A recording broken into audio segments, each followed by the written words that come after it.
Hello student, welcome to I science.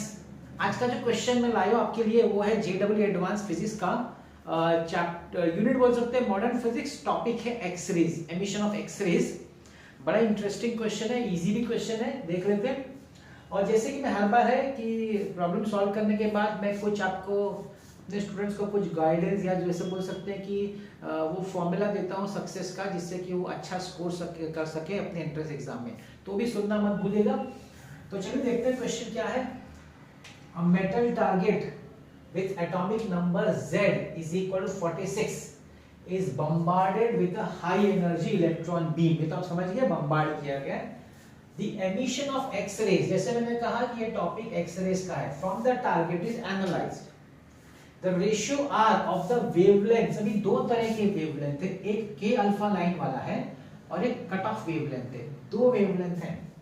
ठीक, अभी whether I don't know whether आपको पता है 1 upon lambda k alpha, 1 upon lambda k alpha by Moseley's law। याद करिए Moseley's law, अगर आपने पढ़ा है एक्सरेज में Moseley's law, तो उसमें k alpha लाइन क्या होता है कि उसमें जंप करता है electron from the second orbit to the first orbit.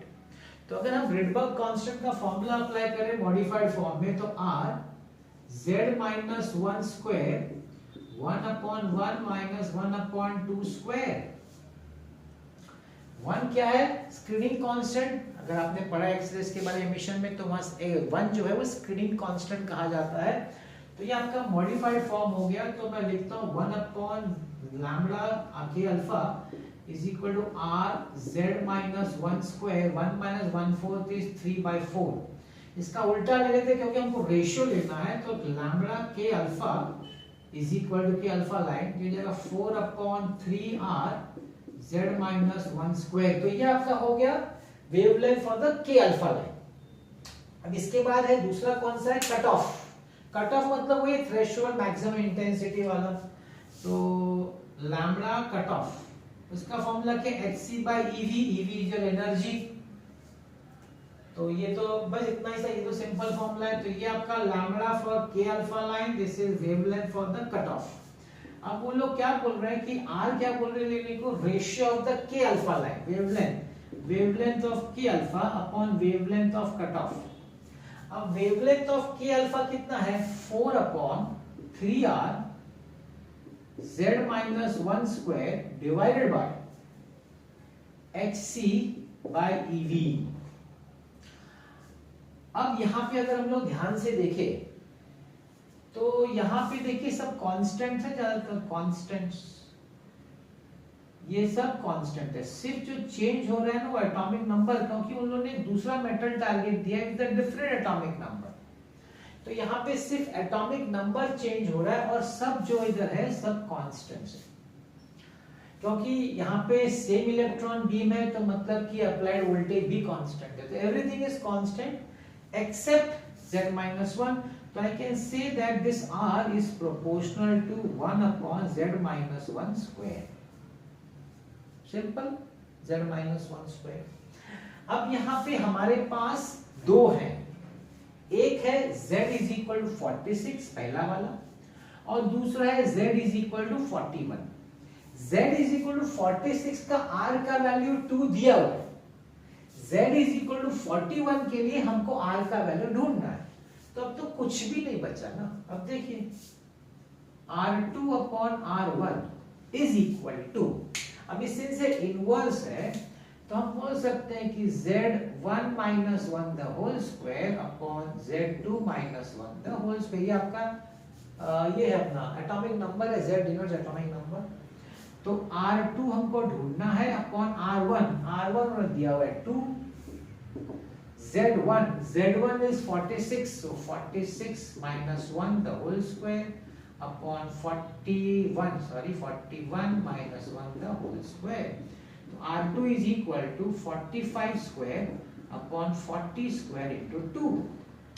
5 5s are 25, 4 5s are 6, 4 5s are 20 upon 1600 into 2। 2 8s are, ठीक, 2 0 हटा दो, 20.25 upon 8। 8 2 जा 16 और 42, 8 5 जा 42 carry and 8 3 जा 24. We are very close to the answer A, 2.53. बस that's the answer. बस आपको यहाँ पे ये फॉर्मूला आना चाहिए कि अल्फा लाइन जो होता है jump it is the wavelength emitted because the jumping of the electron from the second to the first orbit, तो रिडबर्ग फॉर्मूला अप्लाई किया है। अच्छा, ये आपको Z-1 मालूम है, स्पिनिंग कांस्टेंट एक्स-रेज में वो चीज आपको यहाँ मालूम होनी चाहिए। और ये तो आपका थ्रेशोल्ड है, तो आप पढ़ जानते हो कि बड़ा simple hc/eV which is energy. बस इतना ही था and that's all, get the answer. तो आप देख रहे हैं ना कितना इजी है, एडवांस इजी है।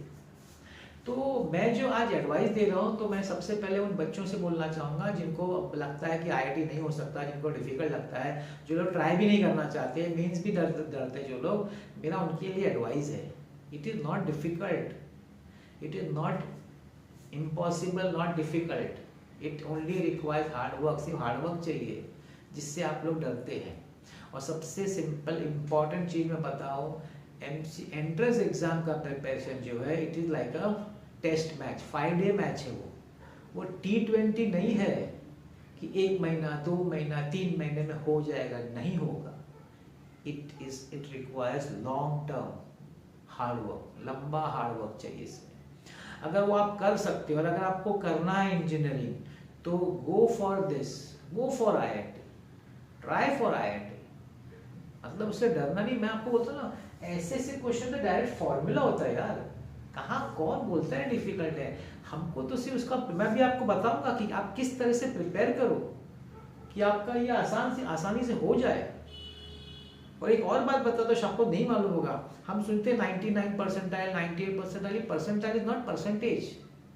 तो इनफैक्ट अगर जितने मार्क्स का भी आपका पेपर होगा ना, अपना एंट्रेंस का, IIT का, एडवांस का, उसका आधा मार्क भी आप लाएंगे ना, तो भी आप IIT में चले जाएंगे। यही तो खासियत है परसेंटाइल की। तो आप बिल्कुल मत डरिए। हाँ, अब जो मैं बोलने वाला हूँ, जो बताने वाला हूँ, उसको आप फॉलो करिए। और फिर बोल रहा हूँ, ये जो बता रहा हूँ वो 10 दिन, 15 दिन, 1 महीना, 2 महीने का नहीं है, ये महीनों की मेहनत का है। इसको मैं 4 स्टेप्स में बोलता हूँ फॉलो करने। पहला स्टेप है फॉर्मूला बुक बनाने का अपने हाथों से।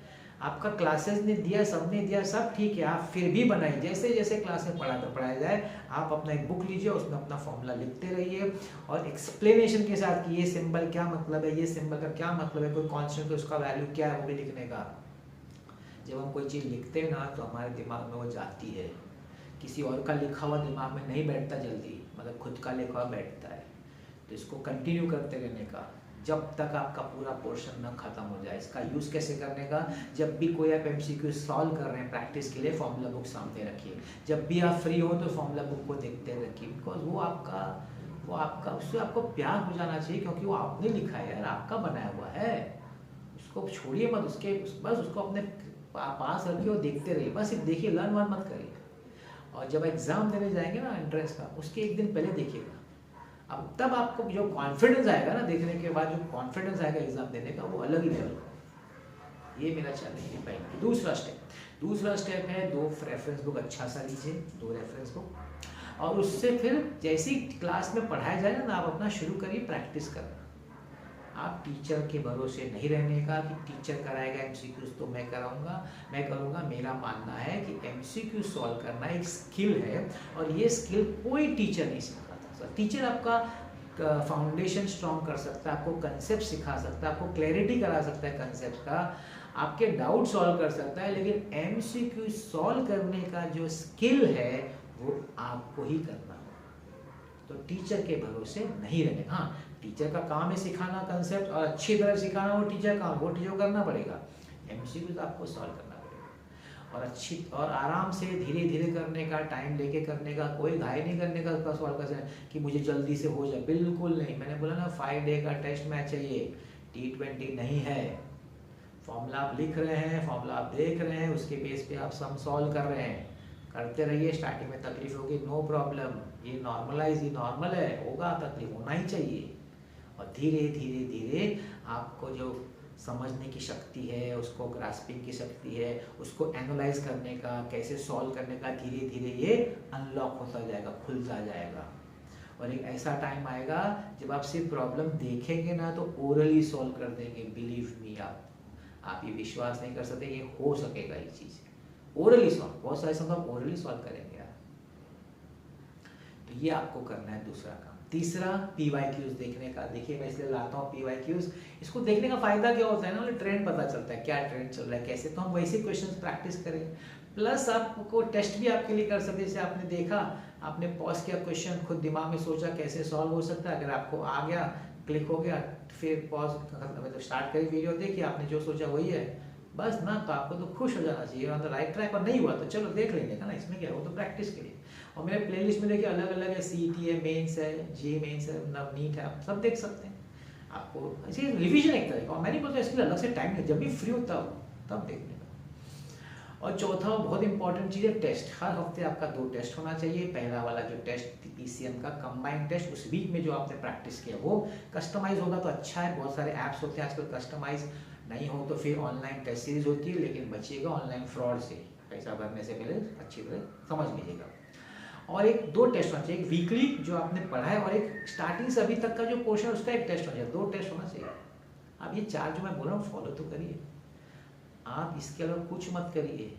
ये आप समझ लीजिए ये एक बहुत बड़ा, क्या बोलूँ, मतलब इससे बड़ा कोई चीज़ नहीं। अगर आप ये 4 स्टेप फॉलो कर लेते, जिसको ब्रह्मास्त्र बोलो, जो भी बोलो, मंत्र बोलो, जो भी बोलो, इससे अलावा कुछ मत करिए, बस इतना करिए। और ये सब जो है ना, 1 शॉट और मैराथन और ट्रिक्स टिप्स शॉर्टकट्स बिल्कुल नहीं है, इससे कोई फ़ायदा नहीं होगा। इससे आपका माइंड डिस्ट्रैक्ट होगा, माइंड कंफ्यूज होगा। ये सब में नहीं पढ़ने का, अपनी मेहनत करने का, अपने आप को खुद एनालाइज करने का। नहीं समझ रहा है डाउट तो पूछने का, लेकिन खुद एनालाइज करने का, मेरे से क्यों नहीं हुआ, समझने का। अच्छा ये प्रॉब्लम था, ये था, उसको ध्यान में रखने का, नेक्स्ट टाइम रिपीट ना हो सकता है वापस रिपीट हो, नो प्रॉब्लम। करते करते होगा। वापस मैं बोल रहा हूँ, it is a test match, not a T20 match. ठीक है, तो बस आप करते रहिए, धीरे धीरे आपका प्रोग्रेस होगा। अगर आप मेरा ये स्टेप्स फॉलो कर रहे हैं और कुछ चेंजेस आ रहा है तो जरूर कमेंट में डालिएगा कि सर हमने ये आपका स्टेप्स फॉलो किया। 2-3 महीने को टाइम दीजिएगा, और फिर आपको क्या उससे रिजल्ट आया मुझे जरूर बताइएगा, तो मुझे पता चले कि मैं जो आपको बता रहा हूँ सही बता रहा हूँ। ठीक है, तो ऐसे वीडियोस में लाऊंगा आपके लिए, देखते रहेगा वीडियोस। आज का वीडियो देखने में बहुत बहुत धन्यवाद।